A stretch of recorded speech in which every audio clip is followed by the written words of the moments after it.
Terima kasih Ustaz Khalif. Alhamdulillah kita bisa dipertemukan lagi. Saya sudah share screen. Kita sekejap. Bentar.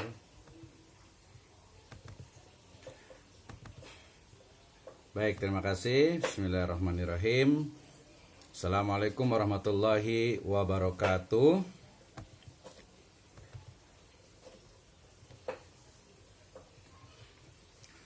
Alhamdulillahirrabbilalamin. Wassalatu wassalamu ala asrafil anbiya'i wal mursalin habibana wa nabiyyana Muhammadin sallallahu alaihi wasallam wa ala alihi wa ashabihi wa man tabi'ahum bi ihsanin ila yaumiddin wa ba'd.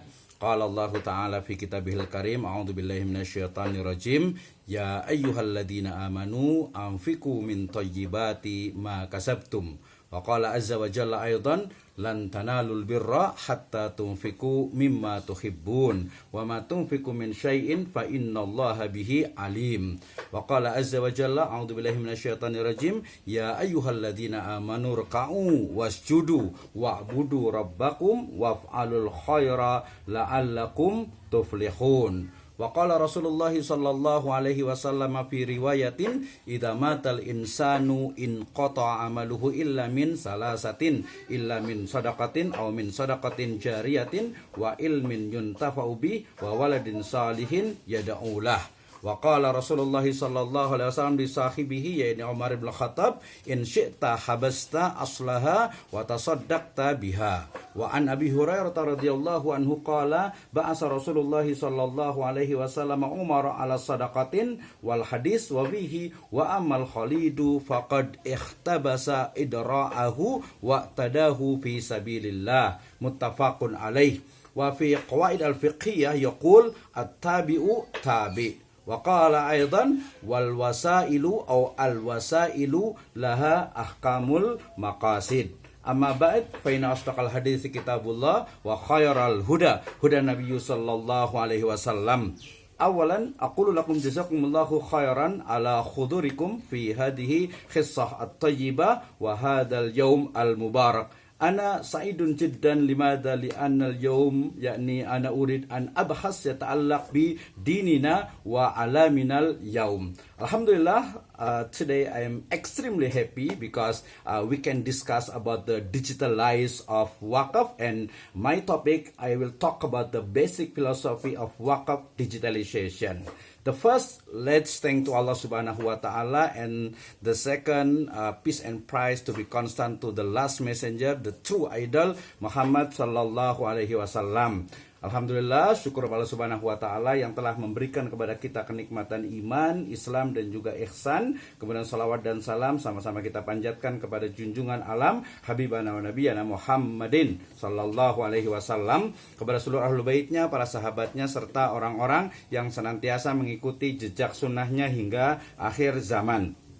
Terima kasih kepada Syariah Community, kemudian Indonesian Banking School, dan juga pembicara Ibu Sulistyo, Ibu Ustadz Zul, kemudian juga Puan Haja Safina Yakub. Terima kasih, dan juga our moderator today Ustadz Khalifur Rahman, dan seluruh ibu dan bapak sekalian, teman-teman sekalian. Saya wali dengan firman Allah Subhanahu wa taala dalam surat Al-Baqarah 267, kemudian Ali Imran 92, kemudian di Al-Hajj ayat ke-77 yang menjadi masadirul ahkam lil al-awqaf awil waqaf. Wa aidan yani qala Rasulullah sallallahu alaihi wasallam fi riwayatin rawahul Muslim wa aidan Imamul Bukhari yata'allaq bi kaifa al-waqaf fil Islam. Wa akhadtu aidan min yani al-qawaid al-fiqhiyah al-awalan yani at-tabi'ut tabi'.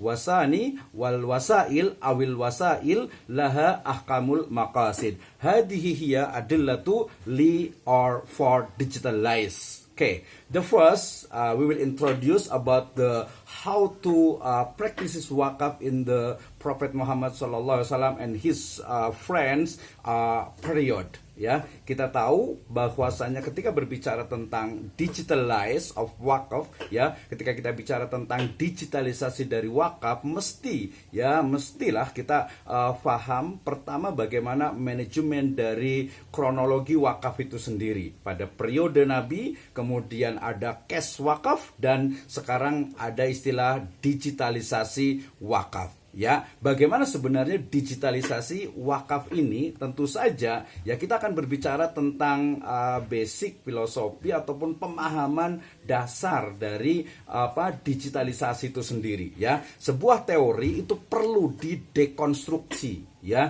Jadi ketika kita membahas satu pembahasan, satu topik tertentu, ya, pertama adalah dekonstruksi dari teori yang ada, kemudian kita membangun, ya, sebuah pemahaman tentang konstruksi kembali ataupun rekonstruksi dari sebuah istilah, termasuk juga ketika berbicara tentang digitalisasi wakaf. Ya, kalau orang Jawa mengatakan itu ojo gumunan katanya gitu ya. Jadi jangan mudah terpukau dengan sebuah istilah internet, istilah kripto, istilah metaverse, istilah digitalisasi, ya jangan mudah terpukau gitu ya. Kenapa? Karena kita mesti paham, kita harus paham tentang dasar-dasar pemikiran dan juga bagaimana sebenarnya Islam as our religion, ya, itu melihat, memandang, memperspektifkan, ya, dalam other perception, bagaimana sebenarnya Islamic worldview ini melihat sebuah digitalisasi termasuk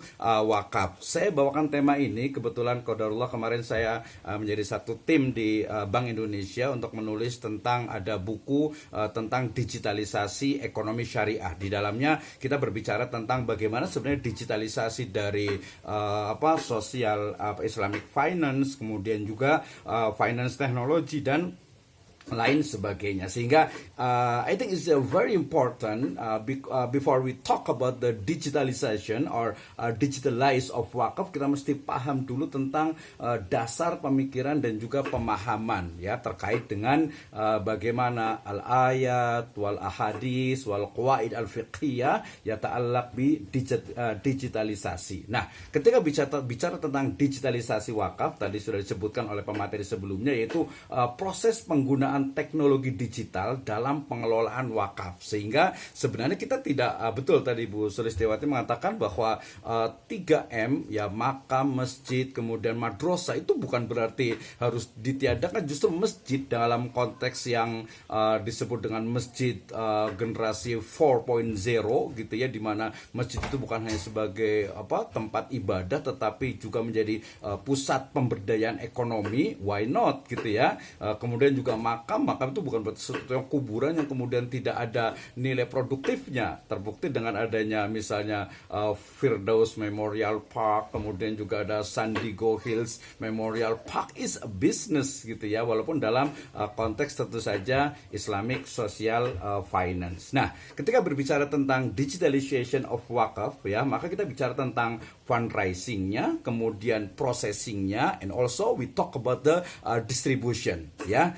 We can maybe explore about the digital marketing, digital fundraising, digital collecting in wakaf. Ini biasanya masuk ke dalam bagaimana peer-to-peer lending ataupun juga crowdfunding, ya, dalam finance technology. Nah, problemnya, karena langsung ke identifikasi problem, saya kebetulan ada experience membuat sebuah green wakaf, ya, wakaf hijau. Di sini ada Pak Junaidi juga di Kebun Berkah, ya, ingin mencoba mengembangkan untuk wakaf untuk rehabilitasi, konservasi hutan misalnya. Itu ternyata teknologi is very high cost, ya, untuk khasnya Indonesian people. Ini menjadi masalah, ya, di beberapa chatroom tadi sebutkan tentang dari mana dananya gitu ya. Tapi ternyata it's not about bukan hanya not only about the cost, ya, tetapi juga berbicara tentang pemahaman yang lebih detail. Nah, terkait dengan pengelolaan, ya, tadi sudah disinggung juga oleh Pak Ustadz Khalif terkait dengan blockchain. Ini pun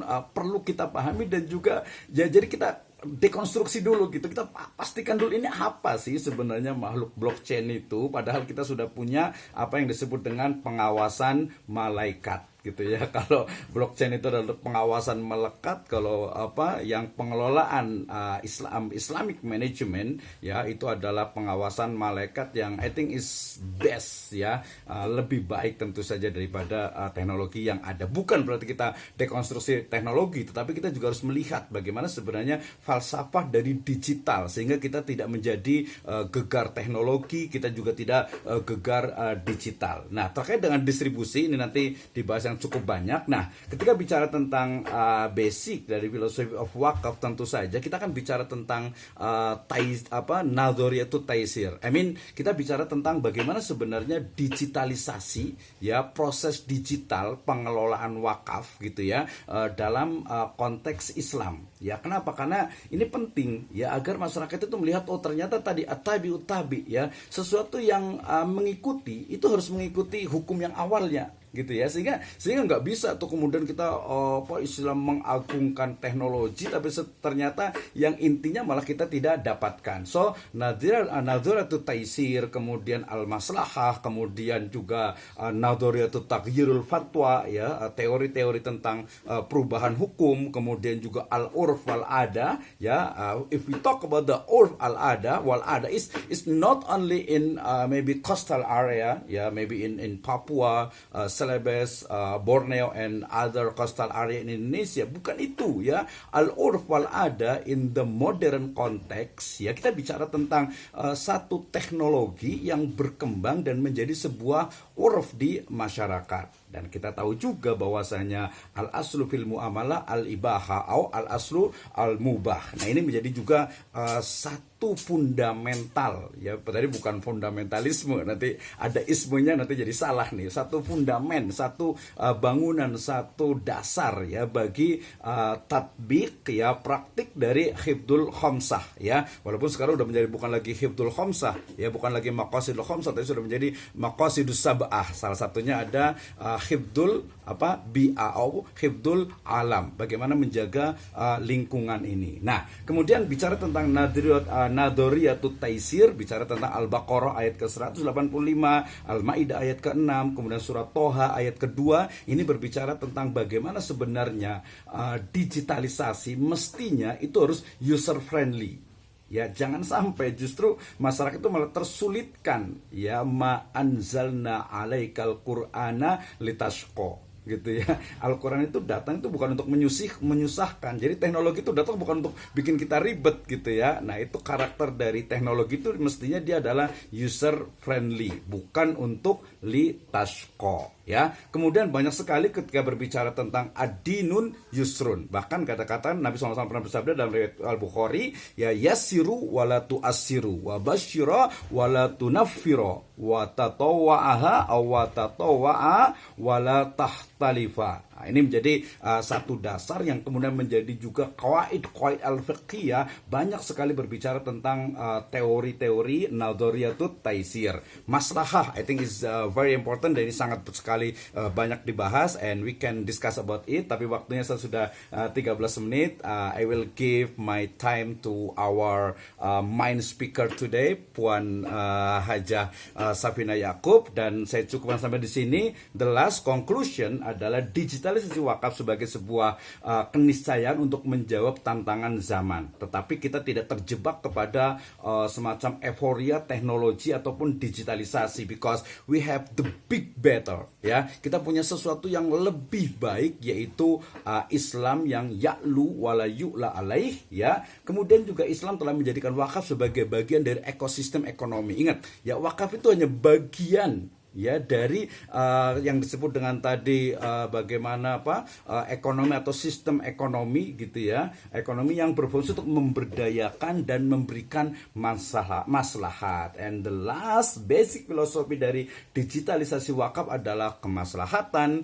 nadhoriyatut taisir, taghyirul ahkam, al-urf wal ada wa maqasidus syariah ila akhiriz zaman. Demikian, wallahu a'lam bisawab. Jazakumullahu khairan. Assalamualaikum warahmatullahi wabarakatuh.